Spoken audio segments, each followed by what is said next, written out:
Now, OC's cranking up the highlight machine. It's time for high school football and the WSAV Friday Night Blitz highlight show. Powered by OC Welch Ford Lincoln. Welcome to the Friday Night Blitz highlight show. I'm Joey Lamar, joined by Kobe Zach. This is week 12 of the high school football season, which means the regular season has come to an end, but it did not come to an end without some absolute fireworks. Had a great game in our game of the week. Yeah, some great games all over the board. And it is Halloween with all the scary costumes and everything. I think the scariest part is that we're almost done with the high school season already, but we still got to finish the regular season off with a bang. All right, let's go to Effingham County and Statesboro. And for Statesboro, this was their region championship. If they win, they claim their first region championship since 2011. And in the fourth quarter, Effingham's down 6. Tucker Perkins finds Zeke Brown.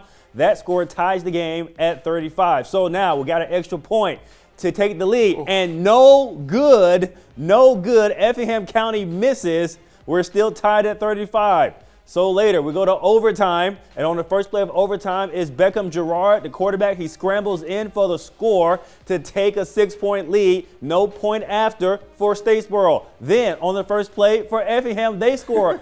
Perkins to Brown again. That combination works very well, and now their extra point for the win. Redemption. They got it. They win. Effingham County takes this one 42-41. What an absolute thriller. Our Andrew Davis, he was there watching every single snap. Andrew, give me your key takeaway about that overtime period.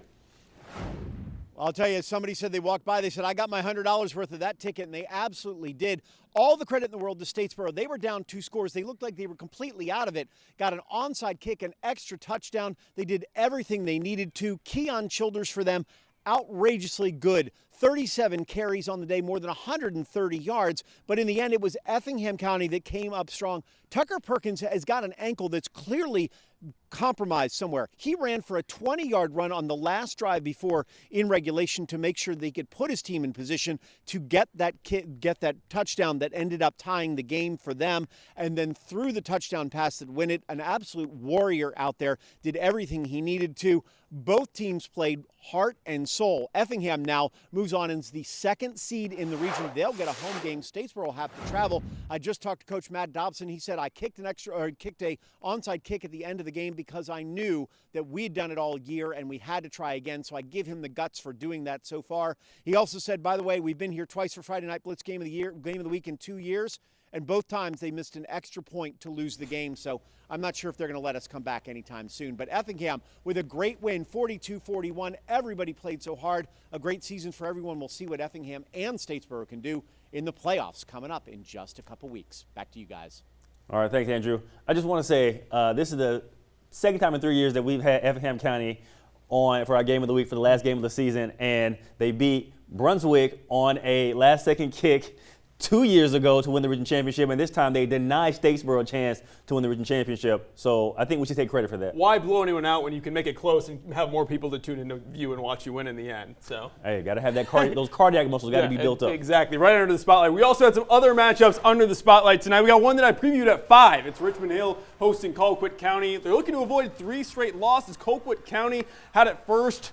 Richmond Hill had him at 3rd and long, but that's a catch on a crosser and a broken tackle and only open space ahead of him. Colquitt County is going to open up the scoring with an 80-yard touchdown. They're on the board for a 7-0 after a PAT. Still the first quarter, Wildcats looking to respond. Gunnar Mobley is going to connect with Eli Grant. That's good for a first down. A few plays later, Mobley fakes the draw, and it's a pop pass to his tight end, Jack McGrath, who gets in for the touchdown. Very Tebow-esque. Richmond Hill would tie it at 7, but ultimately fall in a good one, 28-21. All right, let's come back to Savannah. Liberty County and Cavalry Day, this battle for the 2 spot in the region. And on the very first drive of the game is Liberty County's defense that stands up and makes a stop. Makai James stops this receiver in his tracks. This will ultimately force a field goal attempt for Cavalry Day. And Grady Shiver, he connects on the field goal. Cavalry Day goes up 3-0. That was good from 50. Yeah, early. He hit that one pretty good. Later in the first quarter, Cavalry Day on offense again. And then on the handoff, Liberty County rips the ball out. Rashad Woods on the recovery for Liberty County. And then after he got tackled, there would be some extracurricular activity, but everybody would remain calm. We would calm things down, and Cavalry Day would go on to win this contest 41-0.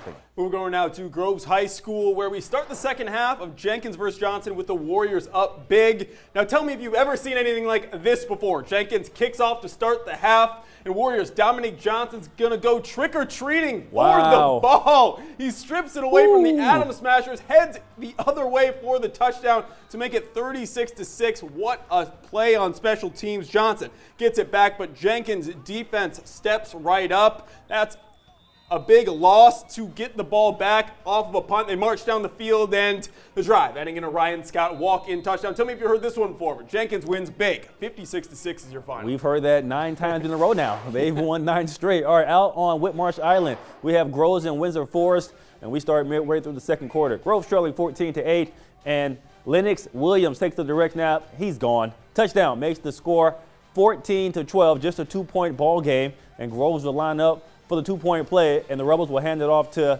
Israel Simmons. And he just sneaks across, able to push him across. We're tied at 14. Now, with 6 seconds left in the first half, Groves trying to take the lead, but this pass will fall incomplete. Windsor Forest would outlast Groves in the second half. They win 26-20.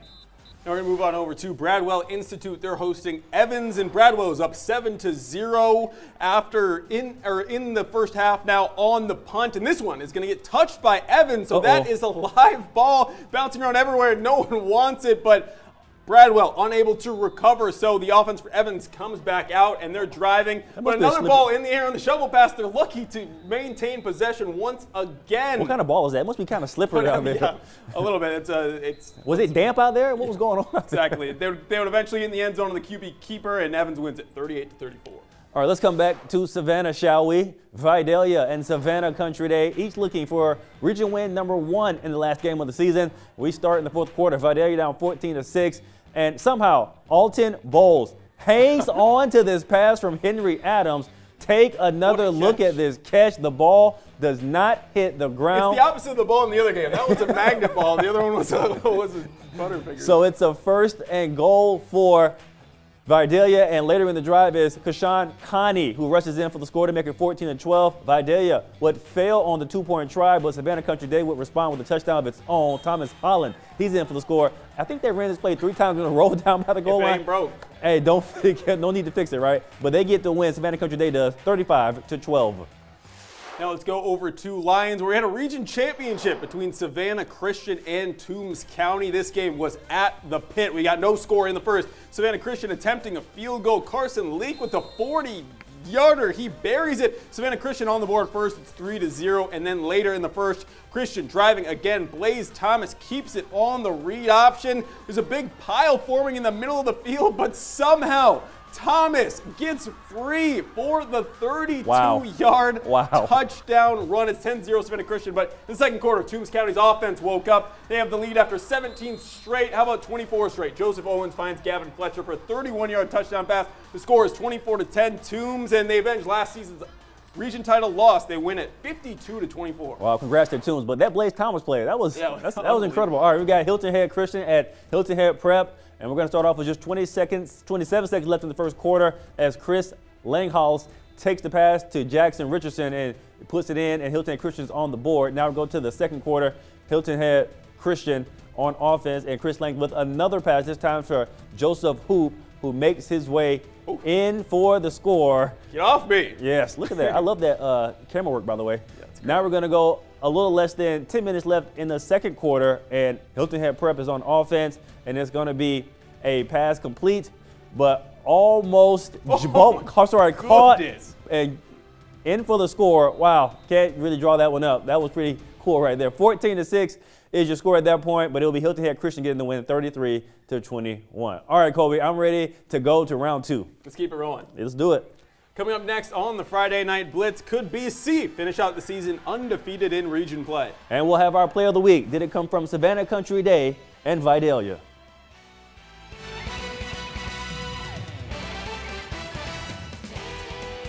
You're watching the Friday Night Blitz on WSAV. Go Hornets! Welcome back to the WSAV Friday Night Blitz Highlight Show. Powered by O.C. Welch Ford Lincoln.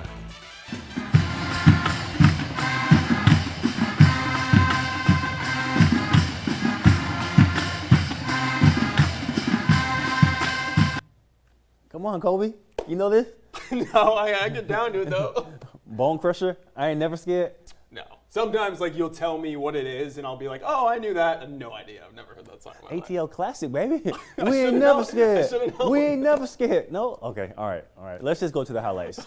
Kobe's not scared of highlights. We're going to head out to Metter, which is a little farther away from Atlanta, so maybe they don't know it either. We're going to take on Bryan County. We're going to start this one with Metter on offense. Bates Harrison's going to get the handoff, fight his way down for the first down, and then next, the Tigers are looking for a quarterback draw here, but this one gets swallowed up by the Bryan County defense, resulting in a big loss. So now the Tigers backed up, and this ball is going to go to Michael Ricks, who's going to run it, and he's stopped short of the first down, but it was one of only a few stops that Bryan County got all game because Metter dominated this one, 35-0. Wow, Metter really, really good this year. All right, let's go down to Portal. They're taking on McIntosh County Academy, and now this is the first play for Porter. And they have the ball, and they will put it on the ground. That's a fumble. The defense will pick it up and take it and run. So now on the very next play, it will be McIntosh. And you know what they're going to do? They're going to put the ball on the ground. That will result in, and Porter will pick it up. But then we have a deep pass here as it's Gideon Fletcher throwing it up. And that's a great catch there. It will lead to a field goal. Brian McQueen. I'm sorry, that's not Brian McQueen. That's a field goal for Portal as we would go to a final score here. And it looks like it will be Portal getting the win over McIntosh County Academy, 27-24. All right, let's go to Jeff Davis and Fitzgerald. Jeff Davis trying to avoid back-to-back losses in the region, but taking on a very good Fitzgerald team ranked 9th in the state. And there they are, Fitzgerald on the board first, striking early. Jeff Davis striking early. So it's good off to a good start, Kobe. Mm-hmm. Yeah, now we got Jeff Davis too around the edge. Fitzgerald around the edge. Fitzgerald around the edge, Both rather cutting one way, cutting the other way, and he's going to make it all the way in for the touchdown. So we had back-to-back scores. Jeff Davis looking to respond. They're going to do it through the air here. That's another touchdown, but they would fall in this one. 45-21 is your final. Wow, back-to-back losses for Jeff Davis. All right, let's go Screven County and Emmanuel County. This one also for the region championship. Both teams coming in at undefeated at 7-0 in the region. Screven County 9-0, Emmanuel County 7-2 on the year overall. And opening up is Emmanuel County bursting into the end zone. That is hard-nosed football there, but you know Screven County is going to respond. They have a dynamic quarterback as well, and he is in the end zone. So we're going back and forth here, and it will be Emmanuel County scoring again. So they're trying to open up the scoring just a little bit. And then your final for this one, Screven County stays undefeated. They win it 22-21. All right, so they get the region championship, the Screven County. All right, let's go to some Thursday action. Now we have Benedictine and New Hampstead. Benedictine leading 7-0 midway through the second quarter, and it's Aaron Mallard who gets loose. BC just has so many weapons. Like a Mallard flying. Hey, so many weapons for BC. They go up 14-0. Then New Hampstead had a bad snap on the punt. This was fourth down, so BC takes over deep in New Hampstead territory.